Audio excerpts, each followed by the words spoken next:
Thank you so much, everybody, for returning for day two of what makes a winning presidential campaign.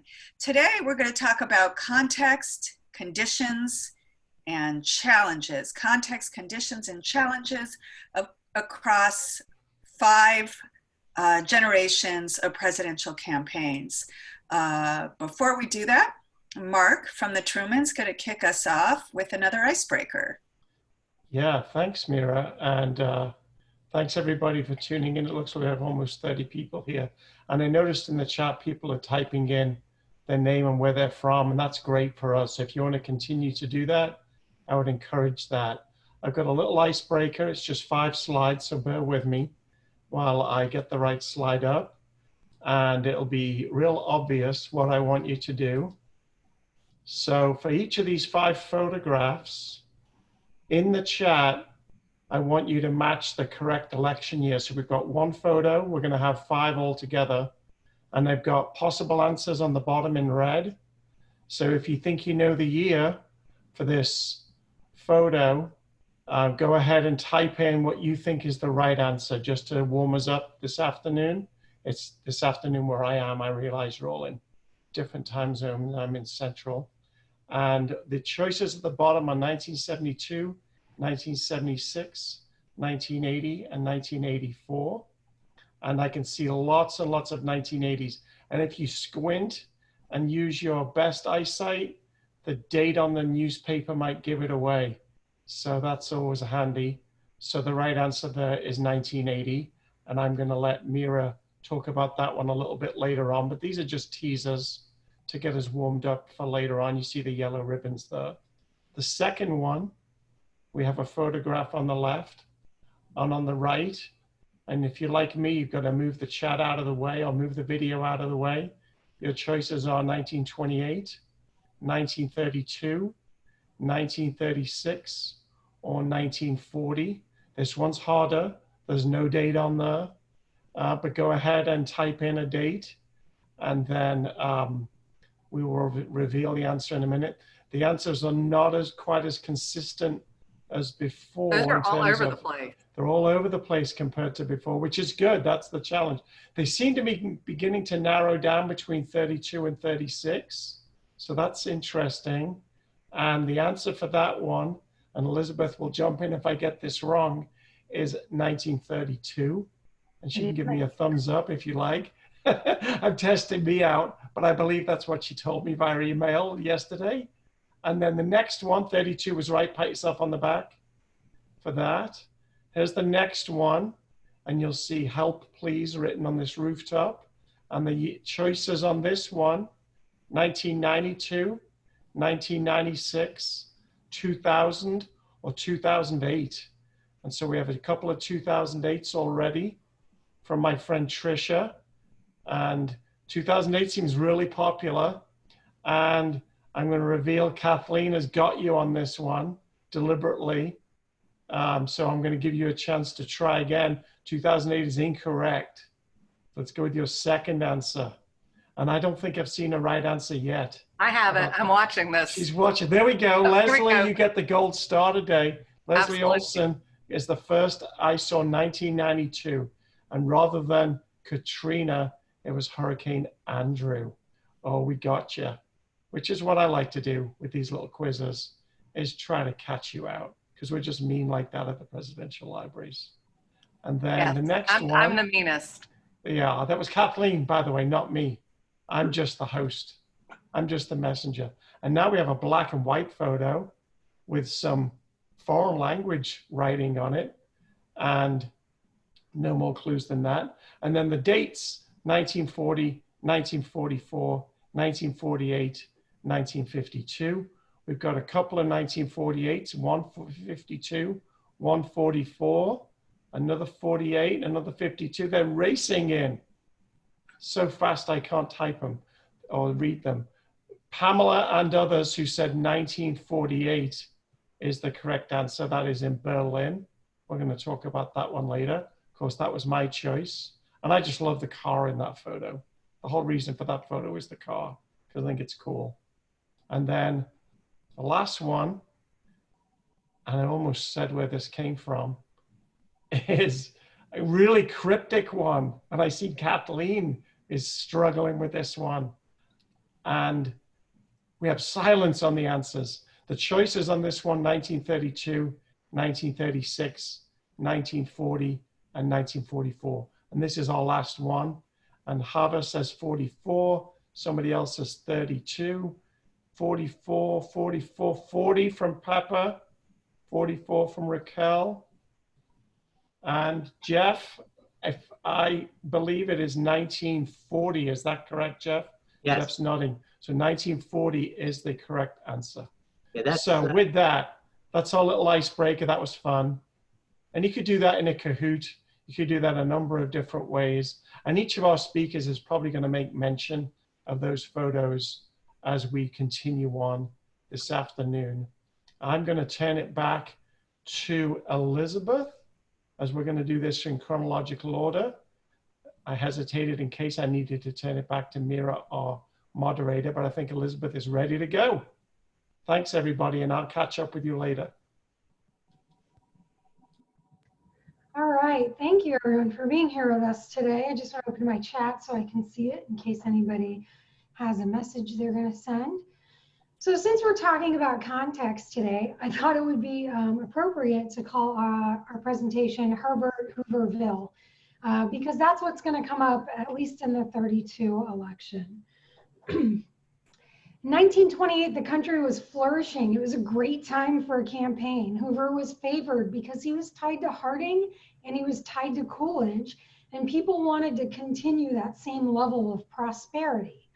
Believe it or not, prohibition was the main issue in 1928 for the candidates, and there were wet candidates and they were dry candidates. And wet candidates supported the repeal of the 18th Amendment, and dry candidates supported enforcement of 18th Amendment.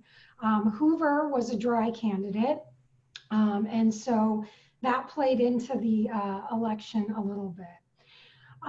There's also some talk about reviving the KKK in 1928. It's going to come up again in 1932. It's a very interesting topic because they were actually starting to lose influence as a group. And modern technology is really impacting everyday life in the 20s, and this is really evident in 1928. Conventions are a great tool for identifying party platforms, planks that are accepted during the convention into the party platform. And they're in like a variety of places online. You can just Google them, but it's a great way to maybe introduce your students to the idea of how parties are developing their platforms at these different times, especially during this time, 28, 32. There's going to be some shift in ideologies between the parties, and this is really important for students to look at. So the Democratic Convention is in Houston in June. Alfred Smith is the governor of New York, and he emerges as the natural candidate. He's Roman Catholic. This is a big deal. People are going to talk about this. We had never had a Catholic president. And there was a lot of chatter on the ground about how we would never elect a Catholic president. He was connected to Tammany, and that also plays into a lot of the attack ads that we see come out later. And he had a very conservative tone. So the Republican convention happens in Kansas City in June. Herbert Hoover kind of emerges because they thought he was the most likely to succeed, basically, from the Coolidge administration. He didn't campaign for himself. He thought it was self-serving. He promised to just kind of stick with the status quo, to continue with what was working. He supported controlling agricultural prices, public power projects, and he supported organized labor. So 1932, the whole world has changed between 28 and 32. Arthur Link, a really famous historian, wrote, "The stock market crash caused the first shockwave by undermining the confidence of the business community, weakening financial institutions, slowing down industrial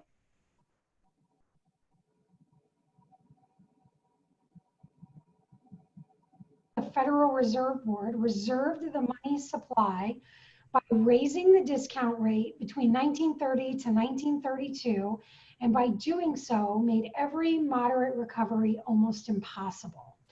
At this point, the economy is spiraling out of control, and despite the best efforts of the executive and legislative branches. And this wasn't concentrated just in the United States. We're in the middle of a worldwide depression at this point. Farmers are impoverished. Farm income has reduced to 5.3 billion from 11.9 billion. There's a failure of thousands of banks. There's a lack of balance between private and public control of financial institutions. There's no state or federal agencies that could prevent the stock market excesses that lead to the instability of the stock market. Tax policy favored the rich and concentrated wealth at the top 5% of the population.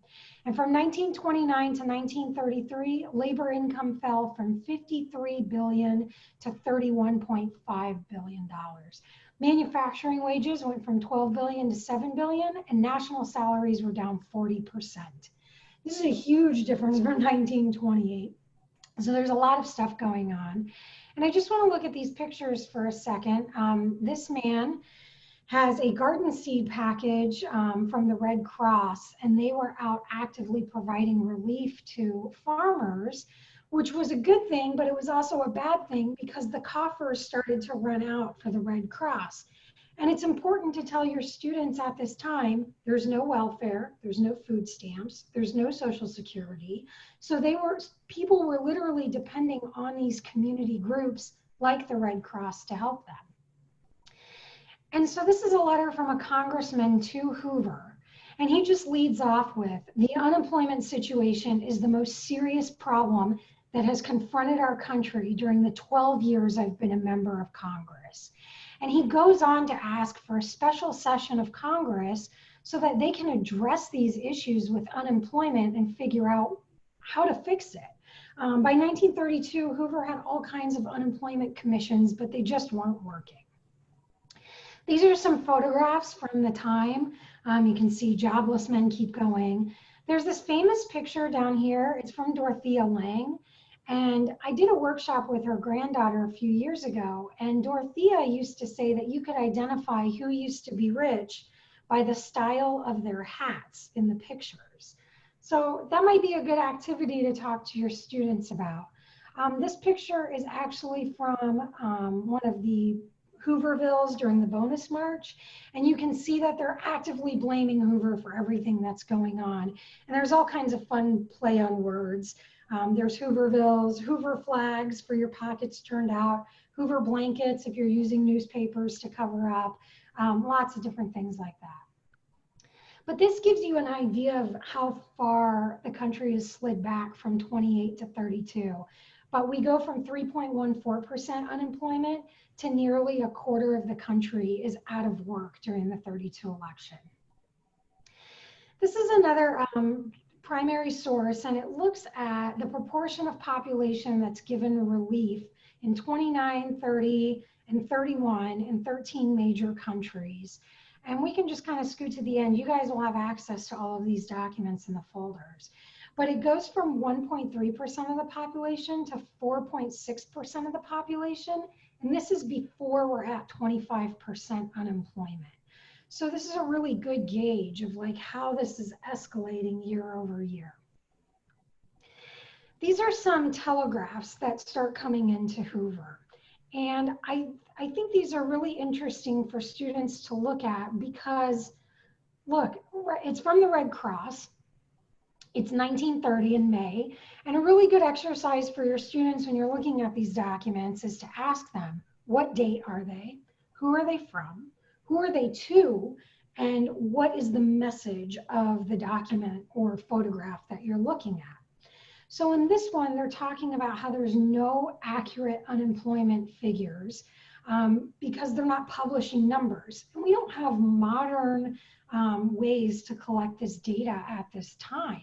So he's just going through the numbers here, trying to really stress how bad this situation is and how much it's growing. And this is in the American public's face all of the time leading up to this election. There's a major drought across the country. We looked at this picture already.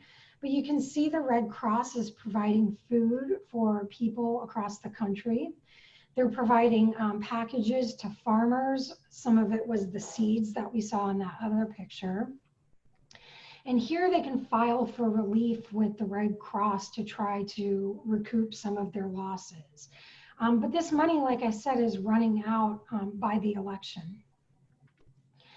So another really great exercise, these newspaper articles are both talking about the same thing. They're talking about pleas for aid during the drought.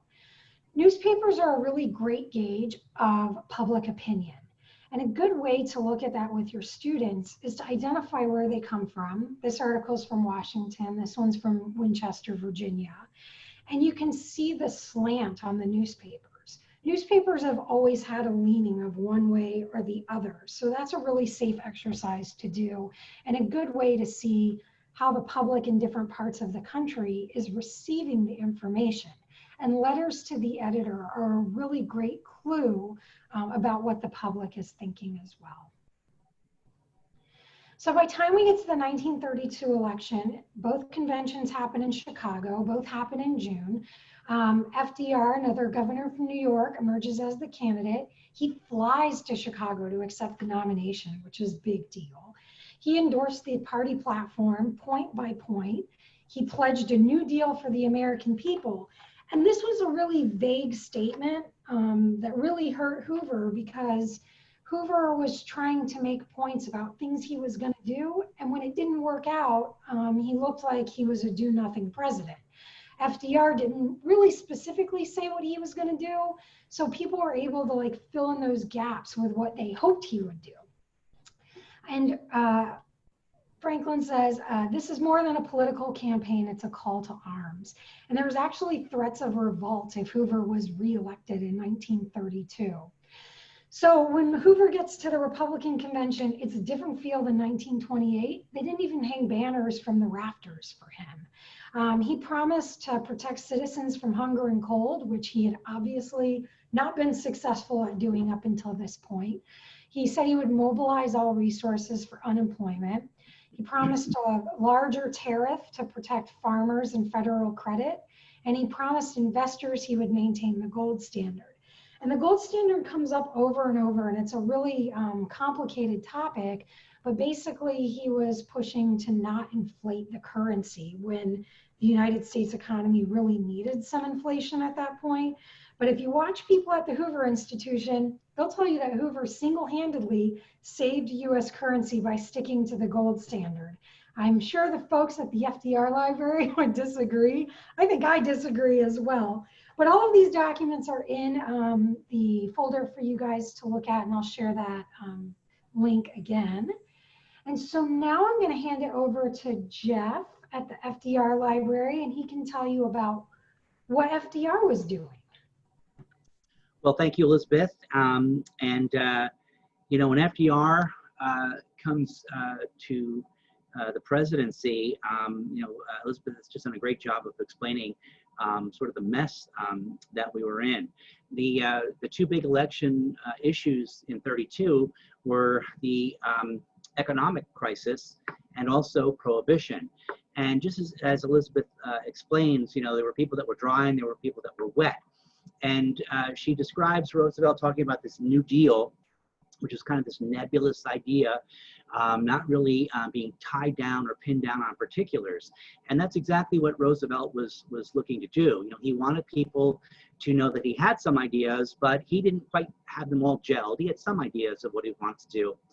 And just to give you a good example of how he tried to sort of keep one foot on each side of the fence, when some people were declaring themselves wet and some people were declaring themselves dry, Roosevelt declared himself damp on the issue of prohibition.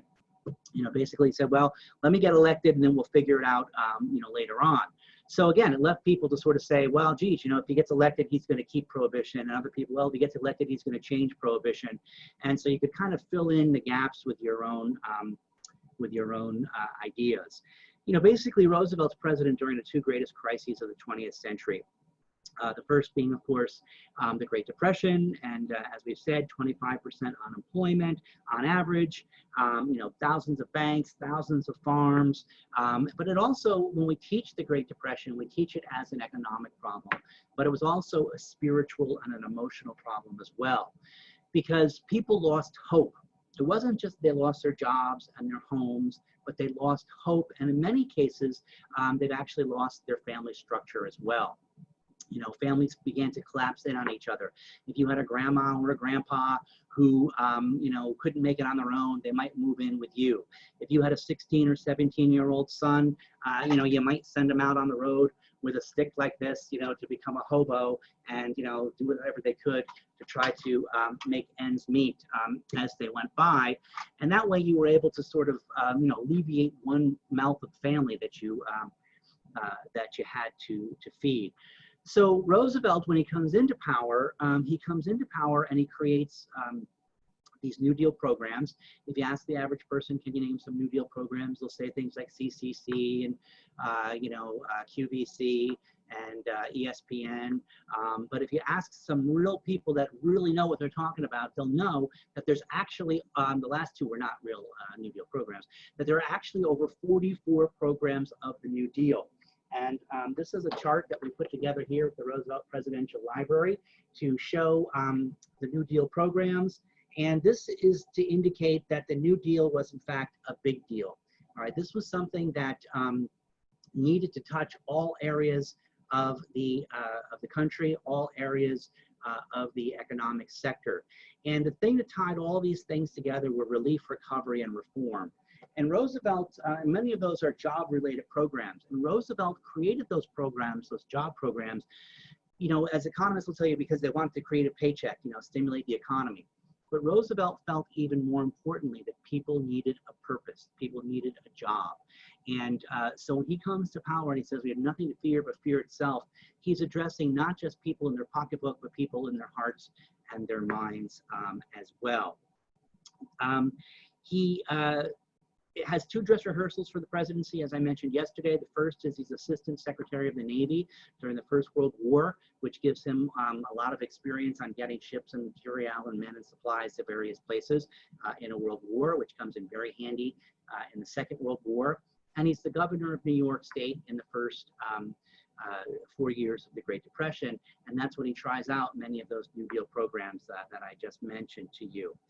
Conditions in the country were not only tough in terms of economic measures, but also in terms of natural measures. There was a drought, the Dust Bowl, a tremendous drought that attacked farmers, took away their land. This is some property, some land that had been relatively fertile soil, and now it's nothing more than a beach somewhere out in the middle of Kansas. You had these lines of folks, just waiting, and you can see there, these guys must have been rich, right? Look at their nice hats. This is Christmas, 1935, in New York's Central Park. It's at Hooverville. So these are the kinds of situations that Roosevelt was up against when he came into power during his first term and his second term. By the third term, we've got the World War going on, and you've got Nazis all across Europe occupying pretty much every country, and the countries they didn't occupy, they surrounded, so they effectively controlled them as well. You have England clinging just by its toes off the coast of Europe. There are Nazis and their allies, the Italians in North Africa. There are Nazis controlling the shipping on the Atlantic Ocean. There's Japan in Manchuria and in China and sweeping through the islands of the Pacific Rim. And on December 7th, 1941, the United States gets into the war when the Japanese attack Pearl Harbor. And we are ranked on December 7th, 1941, 17th in military power behind Portugal, right? And that is, where we are. So we are in desperate shape when we get attacked at Pearl Harbor. And by the way, that picture that we showed you earlier is a relic. It's a piece of the USS Arizona, which was sunk at the attack at Pearl Harbor and over 1,100 men died just on that ship alone. And when you are in the presence of that piece of metal, I mean, it looks a lot like pretty much every car I've ever owned. But when you're in the presence of that relic, you can really feel the history. You can really feel it. The tremendous sadness that surrounds that piece of metal is incredible. So Roosevelt wants to create jobs because he wants to give people a sense of purpose.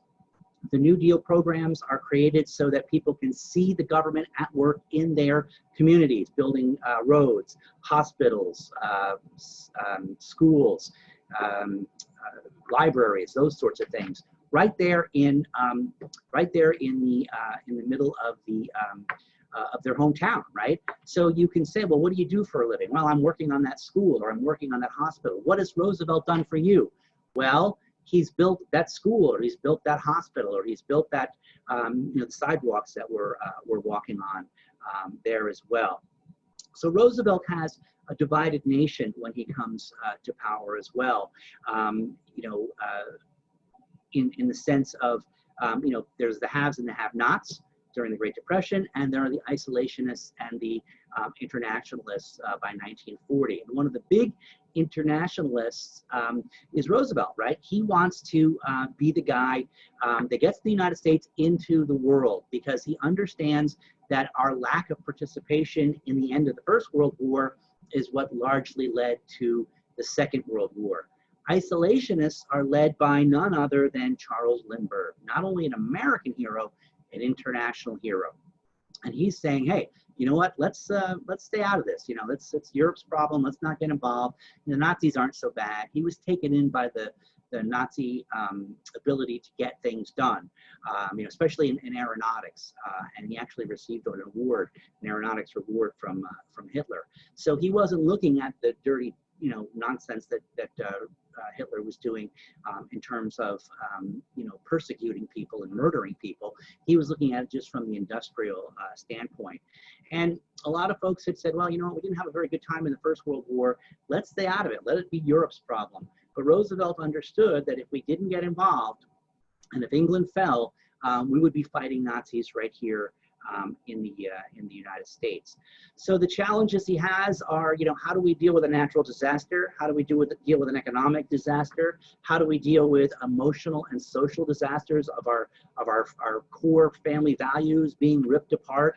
How do we get the country united around fighting Hitler and fighting the Axis powers? And the way that they do that is, I always like to think of the Roosevelts as being what I call futurists. And what I mean by that is, they come to power and are in the White House during the two major crises of the 20th century.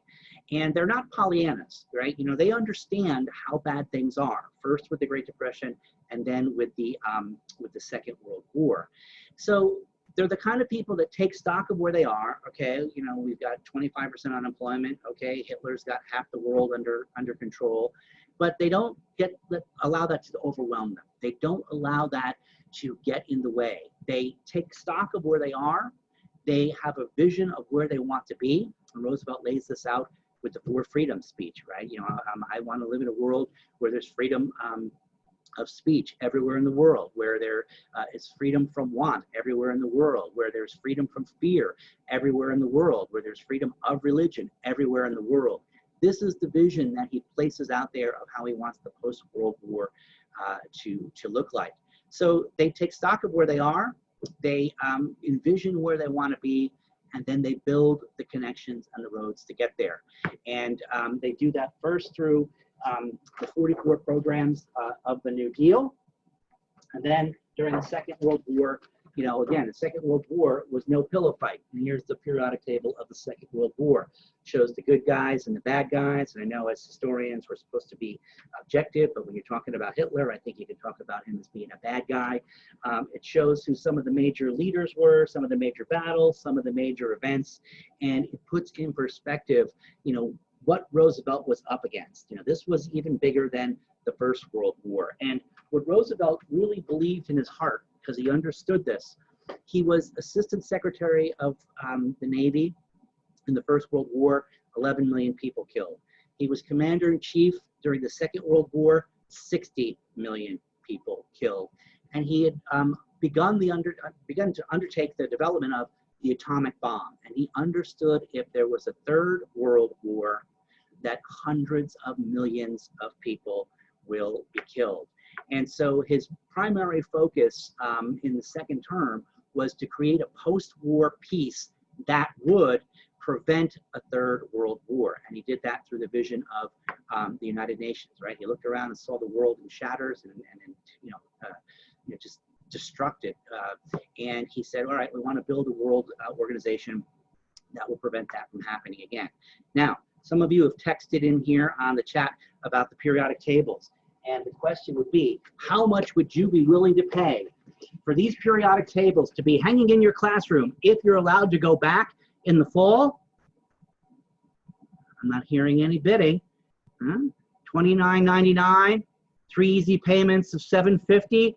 Well, they're yours free simply for attending today's program. Send me an email. I'll pop them in the mail to you. I'm working on an electronic version, which I hope to have out after the first of the year. So you can just bring it up through the technology in the screen, hover over it, and you'll see documents, images, and photographs from the Roosevelt era. So Roosevelt's challenges and his conditions and the context of his presidency change over the course of his 8 years.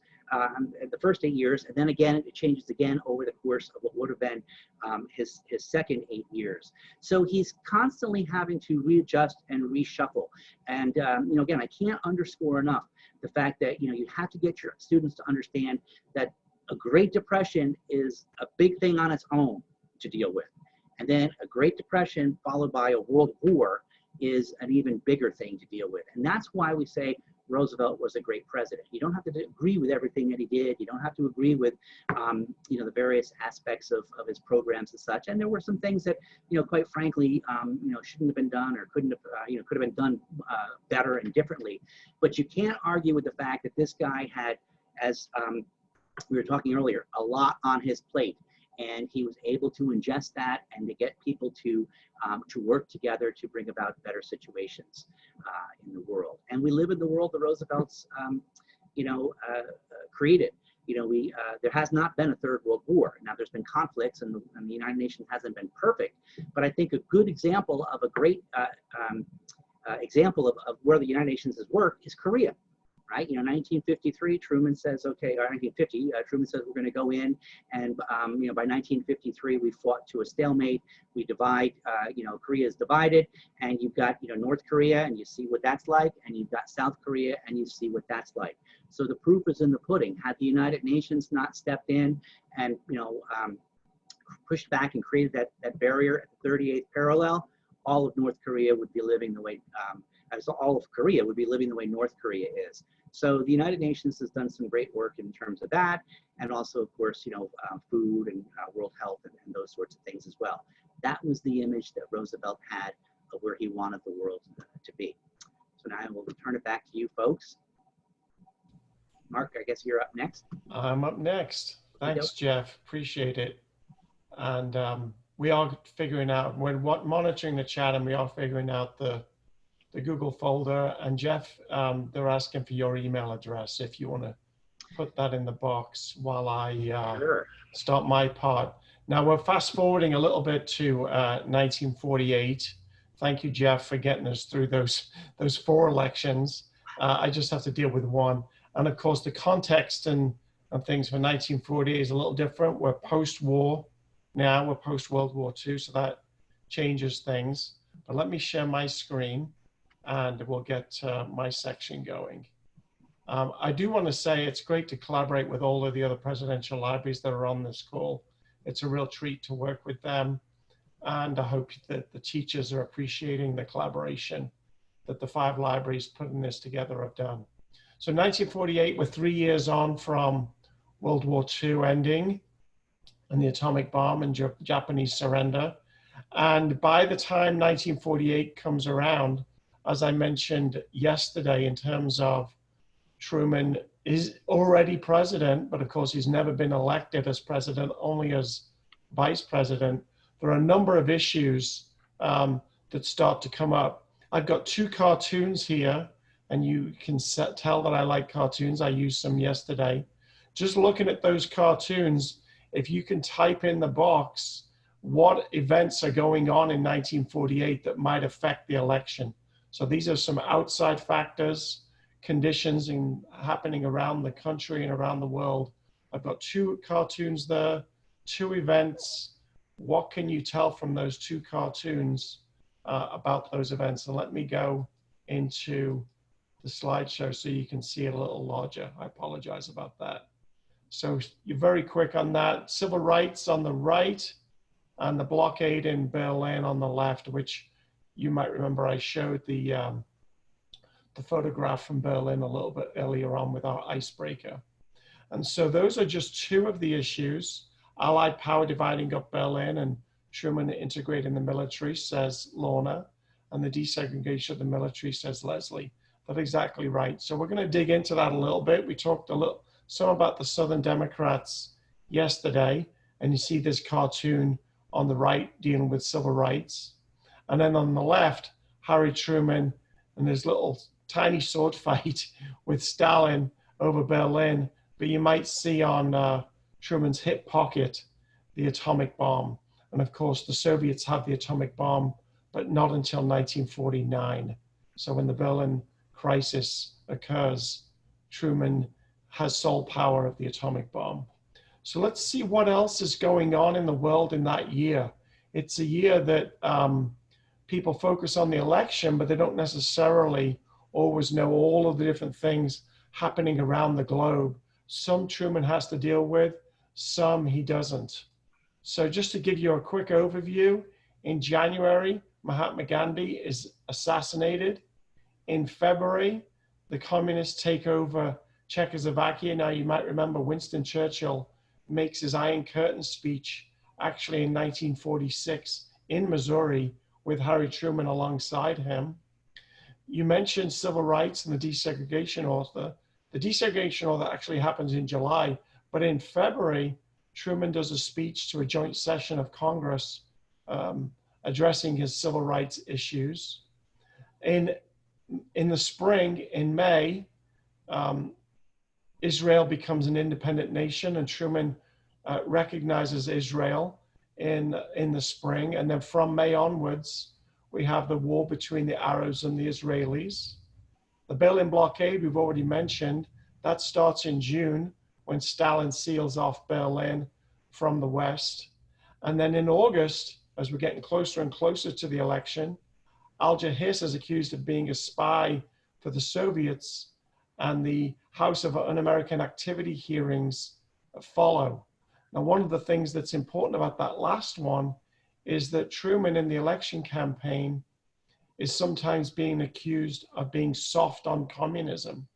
So he's actually able to use the Berlin blockade to show that he's not, right? He's standing up to Stalin with the Berlin airlift and stopping Berlin becoming part of essentially East Germany.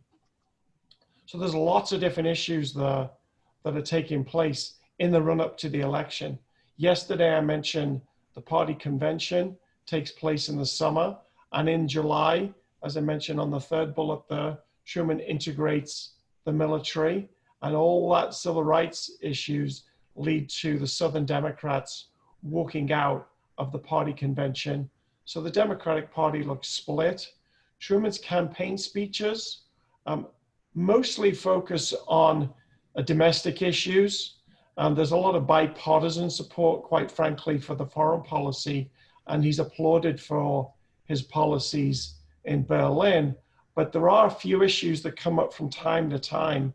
And as the election gets closer and closer, Thomas Dewey makes a little bit of a misstep when he attacks Truman's policies towards Israel. So these three big issues, these three big decisions have been debated by historians because they're outside factors, but they all occur during 1948, during the election year. So on the left We have 3 different primary source documents here that are part of our collection at the library. The one on the left is Truman's recognition of Israel in May of 1948. The one on the right is the executive order integrating the military, Executive Order 9981. And the photograph on the bottom is of the planes used in the Berlin airlift. So some critics have accused Truman of making these decisions with the election in mind. Was he, in the case of Israel, just pandering to the Jewish vote and Jewish funders to help him with the election? With the executive order and his civil rights program, was he trying to get African Americans to vote for him and others who supported civil rights? And then in terms of Berlin, as I mentioned already, to try and stave off the accusations that he's weak on communism. So all of those things can be looked at by students in terms of each individual decision. Did Truman have the election in mind when he made those or not? And those can be debated. A couple of things come out in his speeches. As I mentioned, most of his speeches tend to be on domestic issues, and he really tailors his speeches to the particular audience that he has. So if he's talking in a farming community, he talks about his own background as a farmer. If he's talking to a small business group, he talks about his time owning a haberdashery. If he's talking to a veterans group, he talks about his time in combat in World War I as a captain in France. So he uses his own experiences and tailors his speeches to each location. As I mentioned yesterday, Dewey tended to use the same speech over and over. And in fact, Dewey's main theme seems to be unity. He keeps talking about unity. And so Truman takes a stab at that, even though most of his speeches are against the 80th Congress. When he does talk about Dewey, he doesn't really use his name, but he does go after this vague concept of unity. So in late October, just a couple of weeks before the election, look at the date here. We've got the recognition of Israel document on the right. They're not the same. I'm just putting that there as context because Truman has done this in May, recognized Israel, and is the first world leader to recognize Israel. But in mid-October, and Truman just refers to him as the Republican candidate, he doesn't use the word Dewey in this case. He responds to Dewey's statement about references to Palestine, where Dewey's quite critical of the Truman administration's policy towards Israel. And I love this second paragraph, and this is why I like to use it, where he says, I hoped our foreign affairs could continue to be handled on a nonpartisan basis without being injected into the presidential campaign. This kind of reminds me of what Mira said yesterday when Reagan addressed the age issue. He turns it back on his opponent and says, you're criticizing a foreign policy issue. And I thought we were being, nonpartisan in foreign policy. That's only damaging to the country and so on. And he just says, I really reiterate my position that I've already made. We had the Democratic platform in July, and we stick by that. So he doesn't really offer you anything new, but he takes a stab at Dewey. And he goes on to say in this statement, in this speech, that we need more than unity as a country as we go forward. So he kind of has a stab at Dewey's message and, of course, his lack of nonpartisanship, and accuses him of being partisan when it comes to foreign issues. He really doesn't make too many speeches or too many statements about Berlin. And I think the difference for that is that the Israel crisis was essentially over. Truman had recognized the country. The Israelis were winning the war, and he didn't really need to do too much more about it until the elections in January of 1949, when the Israelis elected a government, a democratic government, and then Truman issued a second recognition, giving full recognition to Israel in January of 1949. However, with Berlin, that was still going on and would go on until the following summer. And so when he's asked about it in press conferences and things like that, and we have all of his press conferences online on the Truman Library website, he often says, you know, it's an ongoing crisis. I can't comment about it. I don't want to impinge on the policy that's being carried out in Berlin. I don't want to comment on it, things like that. So he doesn't really get too much into that. But civil rights, he does, not very often. He doesn't mention civil rights that often, but he does once in a while. He does not campaign in the South at all. He does fly down to Florida. He doesn't take the train on that trip. He does go down to Miami and he campaigns in Florida. But the southern states that have walked out of the Democratic Convention, he doesn't campaign there at all. However, he does campaign in Texas. He does a whirlwind trip in Texas and does about 10 speeches in one day, which is pretty remarkable. So let me show you what he says about civil rights. This is in Harlem. So he goes right to the heart of the issue in New York. And this is on October the 29th. So this is just 3 days before the election on November the 2nd. And this is just paraphrased, but he refers back to the Civil Rights Committee that he's formed. And it's a year anniversary since that commission submitted that report to him. So he reminds the people of what that report has brought. And what's not mentioned in here is that he also mentions that Congress has turned down the legislation that he's put forward. So he had to use executive orders to carry those out. But he talks a lot about every American. He had done a speech to the NAACP in 1947, where he uses the same language. And he's actually the first president to address the NAACP in 1947. And he used the same language in Harlem, where he talks about every American. And he repeats every American a number of times in this speech. And he also goes back to this Dewey theme of unity. And again, he doesn't mention Dewey in the speech, but he talks of unity. It's easy to talk of unity, but it's the work that is done for unity that really counts. So he really focuses on the work that is being done, rather than when he says in that second to last paragraph, then we will have the kind of unity that really means something. So he kind of takes a stab at Dewey in a kind of a roundabout way. As I mentioned yesterday, most of his attacks and most of his campaign is attacking the 80th Congress. I didn't mention this yesterday. He did recall them for a special session in the summer after the Democratic Convention to force them to do something. And of course, they didn't enact any of the legislation that he put forward. And so he dubbed them the Do Nothing Congress. And that stuck and really was one of the major factors in his victory in 1948.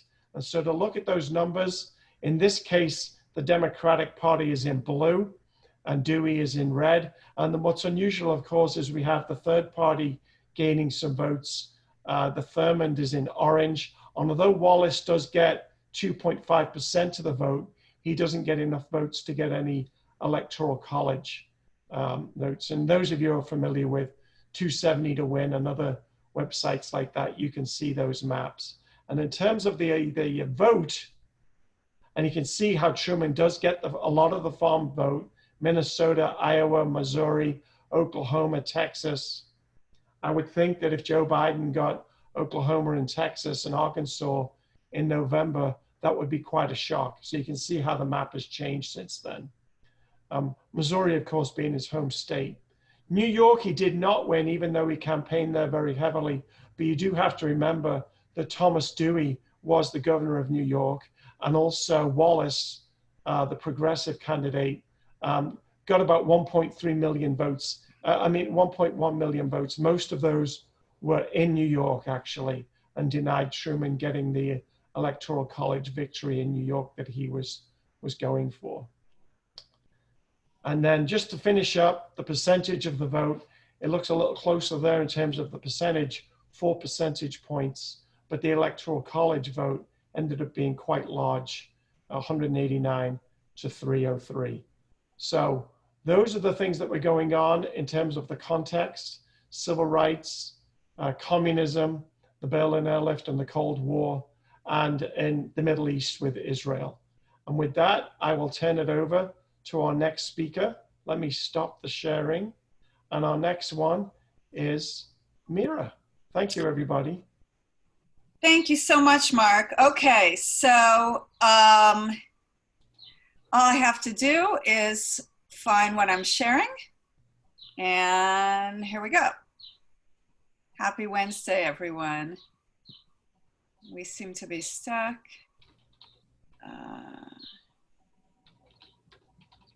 Give me just a second. Sorry while I fuss with technology.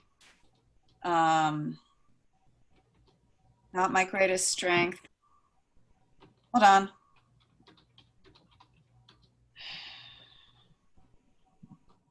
Okay.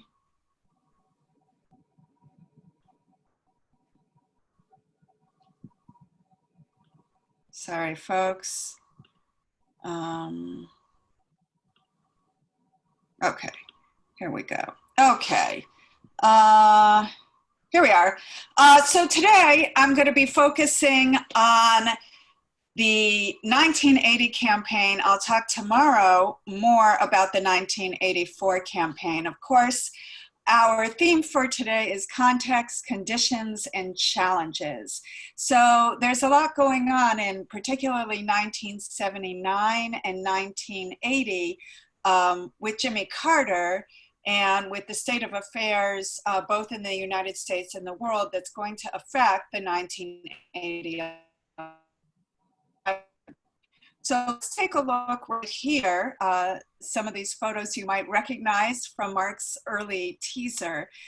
Exactly, literally to the day, a year before the 1980 election, November 4th, 1979, 63 hostages are taken, 13 are later let go, but the remainder are kept for 444 days in captivity in Iran. They're taken captive in the American embassy. And I'm going to talk a little bit about what's going on with the yellow ribbons. One of the wives of one of the hostages in Iran took sort of the theme from Tie a Yellow Ribbon Round the Old Oak Tree song and decided that she and others would express support for those taken hostage by tying yellow ribbons around trees. And so as you moved about the United States in communities all over the nation, you would see these yellow ribbons tied around trees. So I'd like you to take a moment. Mark, maybe you can do me a favor and read to me what you're seeing in just a moment in the chat box, because I can't see it while I'm running the PowerPoint. But if you could take a moment, this is a year before the election. We have Americans taken hostage in Iran. We have yellow ribbons commemorating these hostages all over the nation. Can you start to give me an adjective in the chat box to share with me how you might feel as an American at this point, some adjectives describing how you feel at this point as an American. Scared, sorrow, discouraged, confused, where is Iran? Nervous, angry, defeated, vulnerable, anxious, frustrated. I know where Iran is, but maybe they didn't in the 1970s. Yeah, good point, good point. All right, Mark, thank you so much. Those are great, everybody. Thank you. Yeah, thank you very much. At the same time, day 4 of the hostage crisis, a brand new news program is launched to compete with Johnny Carson. I said Jimmy Carter, Johnny Carson. Nightline with Ted Koppel. And each day of the hostage crisis, he comes on late at night. Remember, CNN is not yet in existence. There's no sort of 24-hour corporate news cycle competing for Americans' attention. And this is the first time we really almost start to see news competing with entertainment. And here it is, every day from day 4 to day 444, the hook, the catch is day number X. Here it is 100 of the Iranian hostage crisis. So all those feelings you mentioned, vulnerable, scared, weak, helpless, these feelings are being exacerbated, are being highlighted, are being exaggerated even more so by this omnipresence on Nightline. So you're starting to see Nightline, you're starting to see the yellow ribbons around the trees, and Americans are feeling weak and helpless. And you might draw some comparisons to what we're dealing with now with COVID. It just seems to go on and on and on. And every day, this crisis, which originally thought would be short-lived, just seems to be never ending and an omnipresent part of our life. And the government is starting to look weak as these negotiations continue without any sense of relief. So the government determines that a rescue mission is going to be launched in April of 1980, 5 months after hostages are taken in Iran. Operation Eagle Claw. And what American does not love, a good success story of an American military strength, a successful rescue mission. If all goes well, we are going to be vindicated. We are going to be returned. So see our position as military leaders in the world achieved, of course, after World War II, as Jeff mentioned earlier, is going to be reinstated, reclaimed, and of course, as you can see from the pictures here, the exact opposite happens.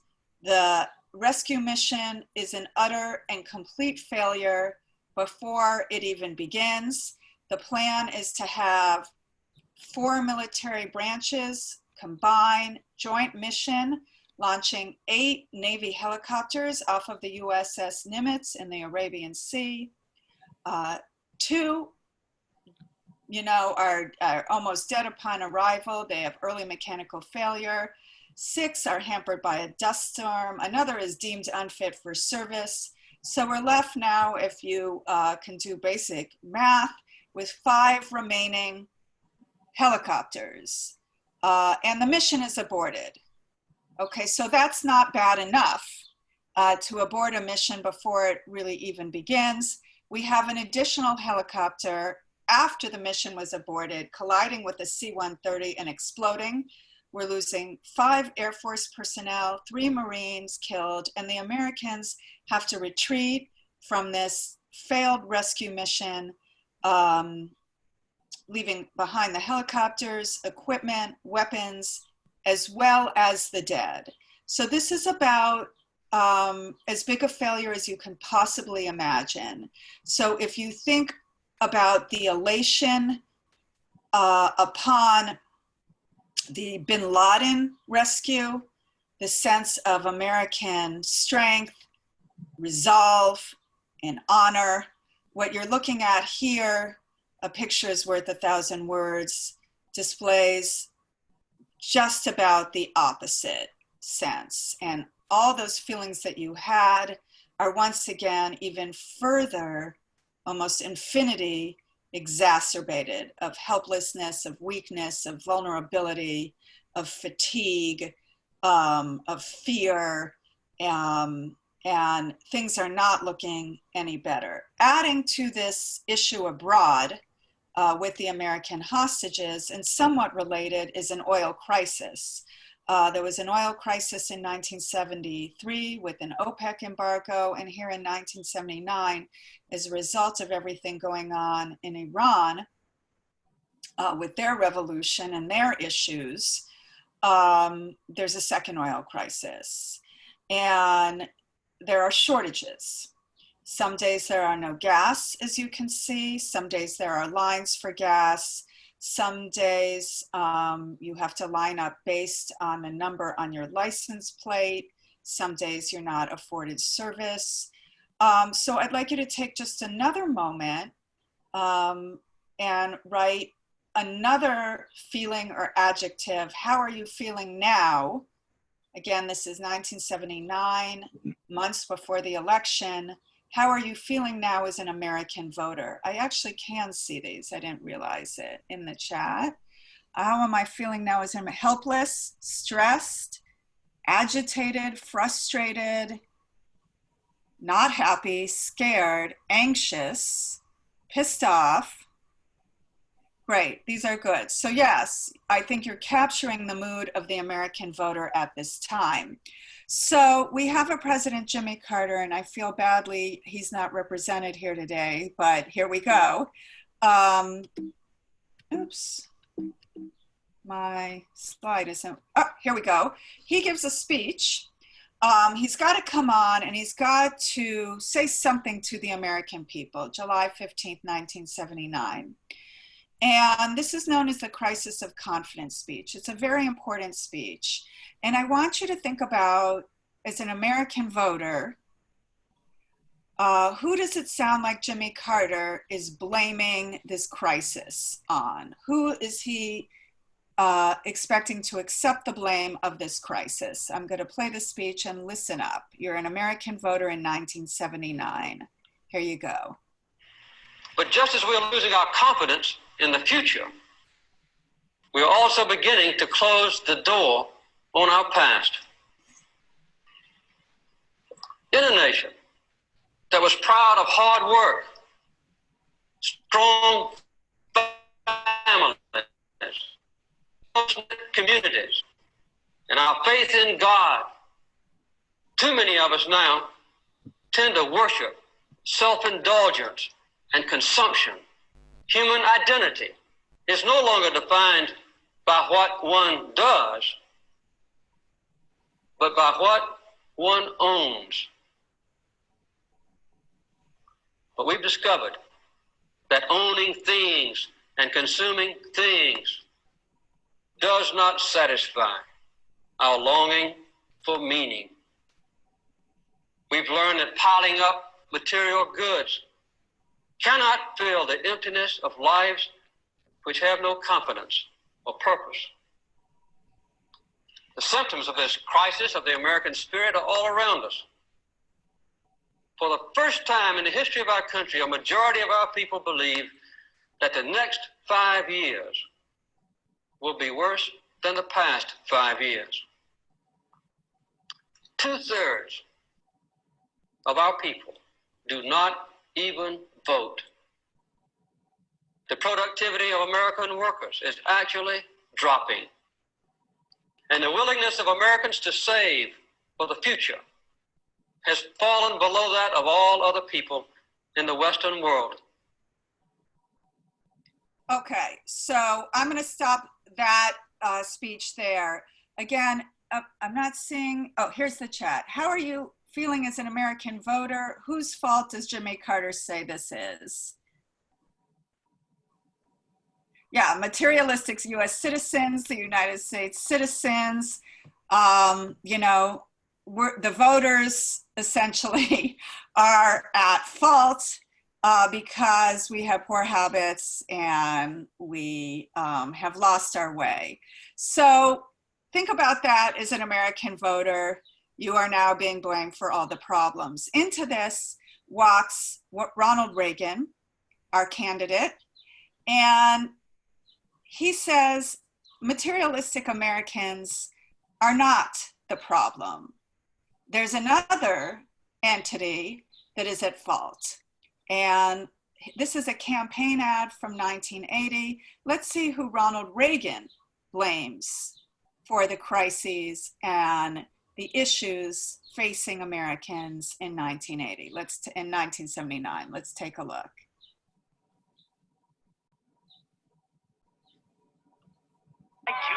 Until we can get inflation under control, we're not going to get all of the other things that ail our economy under control. We do not have inflation because, as President Carter says, we have lived too well. We have inflation in great measure because the federal government has lived too well. And by that, I mean it has become bloated, incredibly inefficient, and has year after year been spending more money than it takes in. And spending more money than you have leads to inflation. A one-shot, piecemeal approach to the inflation problem simply won't work. It's been tried and it's failed. Only an all-encompassing program combining restraint in government spending with economic growth in the private sector will work. I offer precisely that kind of program. To look at the situation we find ourselves in today is to know that we not only need such a program, but that we need such a program now. The time is now for Reagan.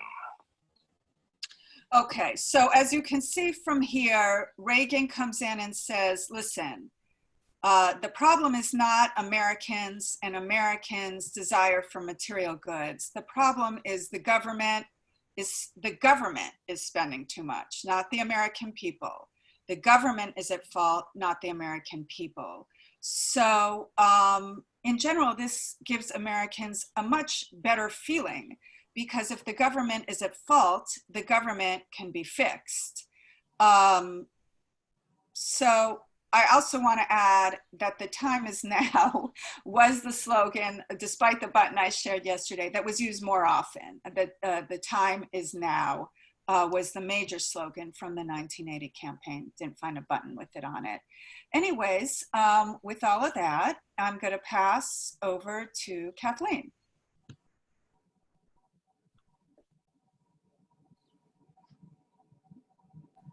Here I am.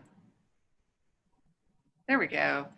All right, and I want to thank everyone for, almost everyone, I think, for falling for my trick. I wasn't sure exactly how Mark was going to do the photos for the icebreaker today, so I actually sent him a photo, and I sent him a little blurb that I purposely chose because I thought it would lead you astray. I want to give you something to look at besides me. I'm going to share my screen. And we're going to go slideshow from the start. All right. So, today we're talking about context, conditions, challenging. I don't know. I made those up. I mentioned yesterday, I didn't make those words up, but I added those to our outline because I have an annoying adoration of alliteration. So I'm calling today hurricanes and hard work. So this is the image that we saw, and I had many to choose from. I want to invite colleague Elizabeth to weigh in at any moment if I make an incorrect statement or an underestimate, or if I underestimate the damage that Hurricane Andrew did in South Florida. It was a little hard to find exactly a date. Like most of the dates were ranges, because the hurricane is building up and then it hits South Florida. So it's late August 1992. So to put this in context, the conventions have happened, right? And George H.W. Bush is the Republican candidate. William Jefferson Clinton, Bill Clinton, is the Democratic candidate. He has selected Al Gore as his running mate. And sometimes there are things you can't control, right? So I think both Mark and Elizabeth kind of mentioned the idea that Hoover took the fall for the Great Depression, although it probably would have happened to anyone, but he was viewed as indifferent, and whether that's accurate or not doesn't matter, right? Perceptions become reality. Do you think someone, well, actually there's a great cocktail napkin / t-shirt / coffee mug. I didn't say it was your fault. I said I was going to blame you. So in this case, George H.W. Bush did not cause Hurricane Andrew. I am not suggesting that for a minute. But what I am telling you is that there was a delayed response, a significant delay. The storm hits on Monday. Bush visits, there he is in Miami. He's declaring the area a major disaster. But aid is not fully authorized until Thursday, right? So that's 3 days. People without power. I want to take you back to that original slide for just a second so you can read. Please help. The block needs water, canned food, building supplies. I'm not sure. Oh, ice and gas, right? So they've got nothing. They've got nothing. And this structure that you see, there are other photos where, houses are completely gone. I could go into I've read a lot of detail about how building codes had not been enforced as well as they should have. But more importantly, in this case, what we're looking at is the president's failure to respond in a clear, concise way. So he's there, but it's still not happening on Thursday. And he says at a press conference, I'm satisfied we responded properly, right? But Pentagon officials say today they were prepared to deliver large amounts of emergency aid to victims on Monday, the day it devastated South Florida, but they did not do so because neither President Bush nor other civilian officials ordered large-scale federal response to the devastation. And then it gets worse from there because there are even people within his administration, after he's saying, I'm satisfied with how we responded, a spokeswoman for the Emergency Management Agency, I don't know that it was called FEMA at the time, said something is wrong. I don't know where things are breaking down. Nobody knows where it's breaking down. I'd like to know myself, right? So this is a big problem. This is a big problem for Bush. It's not something that President Clinton could have caused. I know there are many conspiracy theories about what the Clintons are capable of, but the last time I checked, creating a natural disaster was not one of them. All right, so this is, you have to think, this is the end of August. The election is November 3rd, 1992. And unlike what Mira was just talking about with the Iran hostage crisis, this was playing over and over and over again. CNN launches June of 1980. So we're seeing this over and over again, right? And it's just, he cannot escape what he failed to do. All right, so Mark's been throwing in political cartoons, so I thought I would give you guys a couple. This is, well, tell me who this is in the chat, and someone will have to read it for me because I'm taking up my whole screen at this point. George H.W. Bush, two different George H.W. Bush, right? I fooled you once, so I didn't want to ask you another trick question like I did earlier. So when George H.W. Bush is campaigning to be elected to his first term, he says to the American people, I will not raise taxes. No new taxes, right? And then he has to go back on that word. Again, that is not something that Clinton made happen. The Clintons do not control the economy.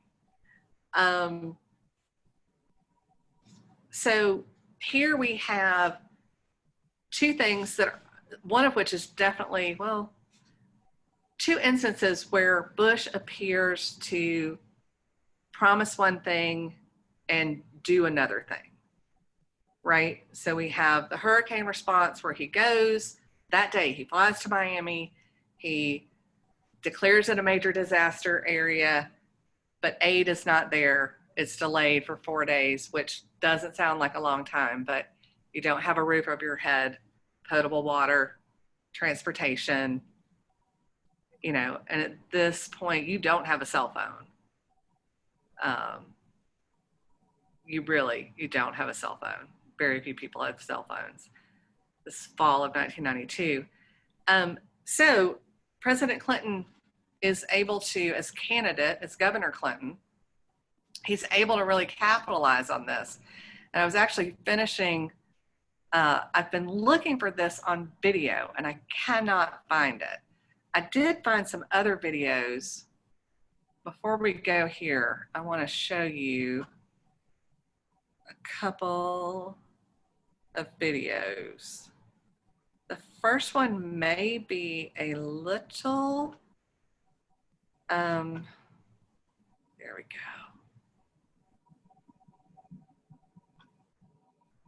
Maybe a little hard to see. Let me get out of here. I'm gonna go back one. Now, if you're my age or older, this should look familiar. I'm gonna make it, okay, can y'all see this image of Bush? Yes. Okay. It's only 9 seconds. I'm gonna make you watch the whole thing, but let me actually turn the sound on. And I want you to tell me what you think that you see happening. This campaign stop where Bush Sr. was discovering, if you will, the wonders of the supermarket scanner. You've never seen one before. Okay, so Chris Matthews actually said it, but what did you see there?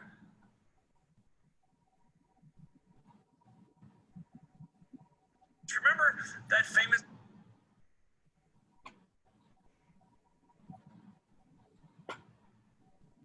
Can you see the chat, Kathleen? Looking in the chat. Can you Bush see is it? out of touch. Yeah. He's hand. Okay, so what happens is President Bush goes, yes, he's surprised by the whole thing, right? He seems bemused, he's amazed. He's being shown how to run things with a barcode over a scanner, and he's not sure where to scan it, okay? Now, in Bush's defense, he has been the president for 4 years and vice president for 8 years, right? So someone says, right, he's flustered, right? So 12 years, right? He's not been a regular civilian.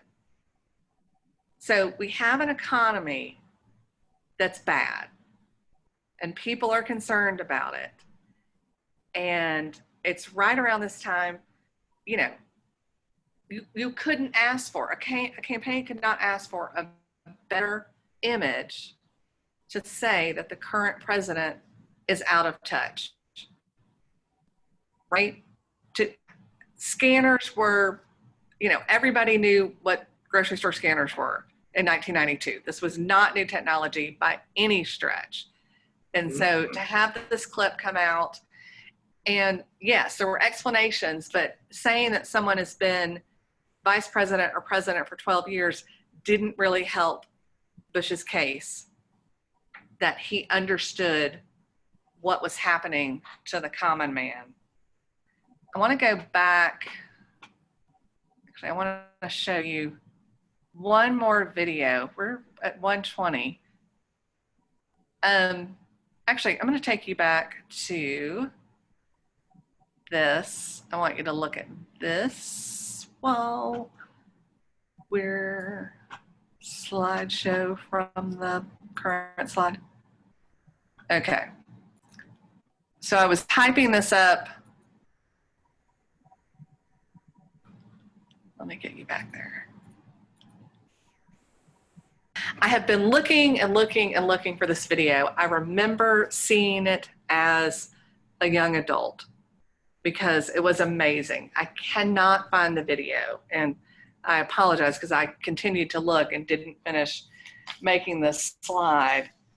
But the reason it says at the top of this list, The Price is Right, is because Clinton, Bush, and Ross Perot were doing a debate, but it was a town hall style debate. And so a woman, her name is Debbie Gilbert. She's a part-time hospital worker and mother of 2 young boys.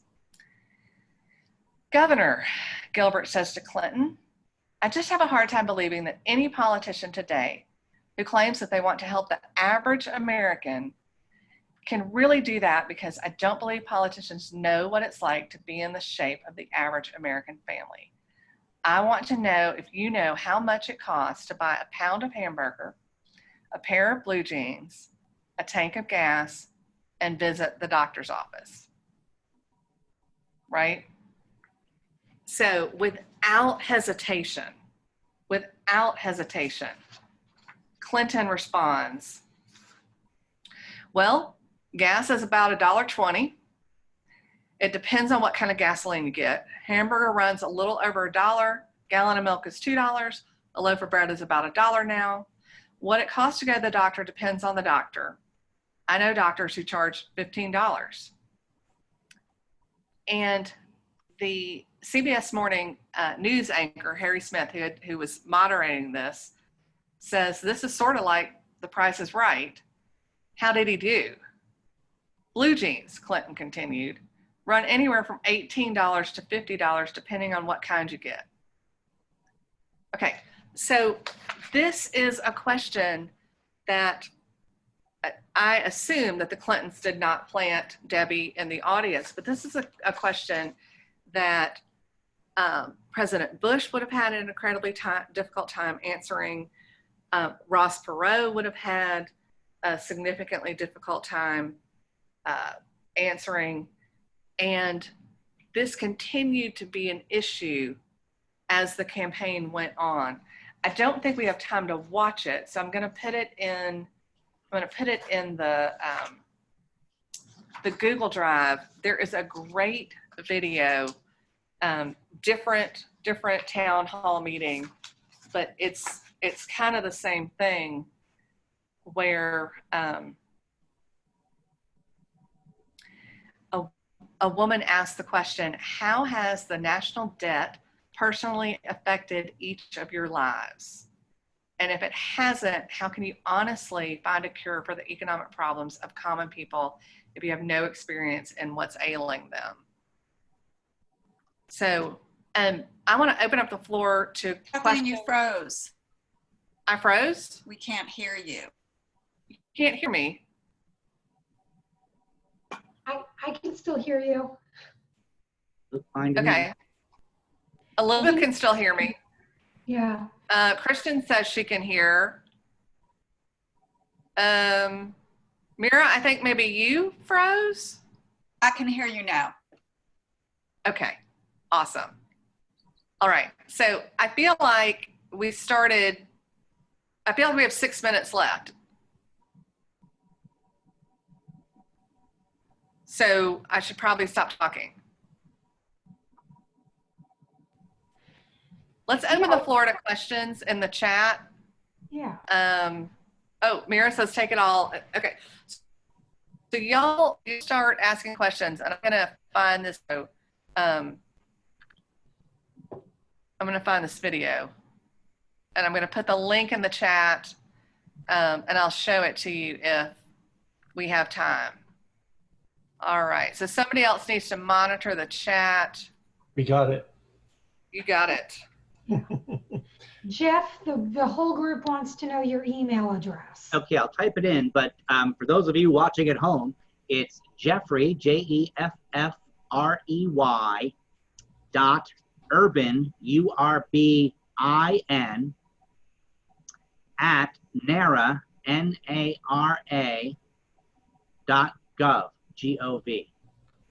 And people always say, what does NARA mean? It means National Archives and Records Administration, which is who we all ultimately work for. So it's jeffrey.urbin, U-R-B-I-N, at nara.gov. Hey, Jeff, I don't work at NARA. I don't work at NARA. I work at NARA. That's our sister organization. Yeah. So I say I'm a Nartian. A Nartian. Does that make me a Nartian? Uh-huh. All right, so I'm not seeing any questions. Well, there is one that that asks whether the coronavirus is Trump's Hurricane Andrew. Oh yeah, and I'm Which seeing we talked a lot about that in the planning of this day, Yeah. but to this theme, and it is certainly an issue that's taken over the election cycle. Primaries were, suspended. We've got discussion of the conventions, whether they're going to be virtual or in place, and campaign rallies have more or less disappeared. Of course, there's been a few. So it has certainly affected the campaign. We obviously will have to wait until the results in November to see who it affected the most, but it's certainly something to keep an eye on. I'm going to jump in there a second, Mark, and just add, we spent a lot of time, this group here, planning and discussing, and we enjoyed that a great deal. Stuff always happens, right? So you can't hold the world in place while you go out and campaign as a candidate. A lot of times it's not what happens, but how candidates are perceived as managing what's going on. So if you're president at the time, in some ways you're at a disadvantage, as I think Hoover and Roosevelt talked to. Sometimes you're at a disadvantage because there's only so much you can do about Mother Nature. But if you're seen as handling a crisis well, that's an advantage. Of course, a lot of that is about perception. And so that's what the candidates, all of them, whether they're in office or out of office, have hire all those people to help them do is manage those perceptions. So we'll leave it at that. And if you have not gone questions, for the day yet, but we've yeah. got a couple of minutes. If you want to ask any questions, go right ahead. Kathleen? So I have posted the link to the video where it's a different town hall. It's not the grocery list town hall, but it's a very similar question.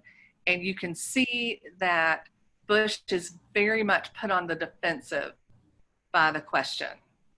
And then with regard to Bush's response to Andrew, an article that was in the New York Times at the time says, even though the Emergency Management Agency was created in 1978 to coordinate the federal response to disasters, Bush on Wednesday appointed Transportation Secretary Andrew H. Card as the head of a separate interagency group, the Task Force on Hurricane Andrew.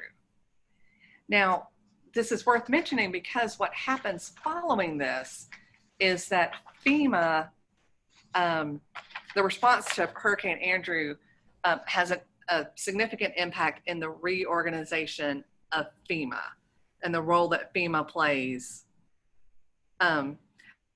George W. Bush was elected in 2000 and then reelected in 2004. So Katrina hits after he's in his second term,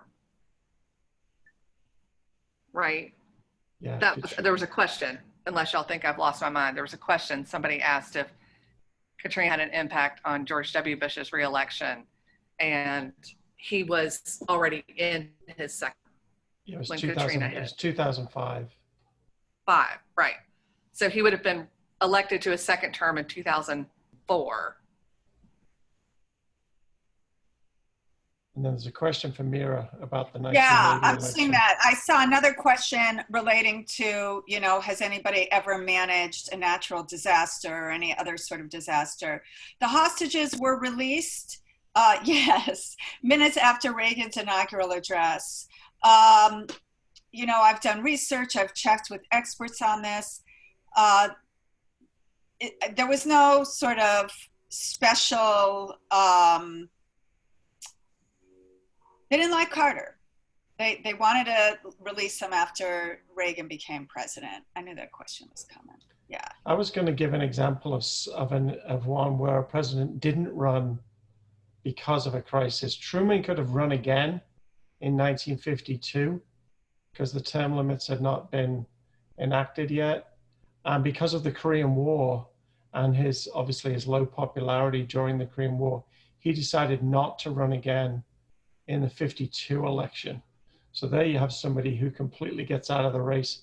I would argue the Korean War is the major factor there. There are others, but that was the major factor in him not running in 52, realizing the writing was on the wall and he would have lost to any Republican candidate. It just happened to be Eisenhower.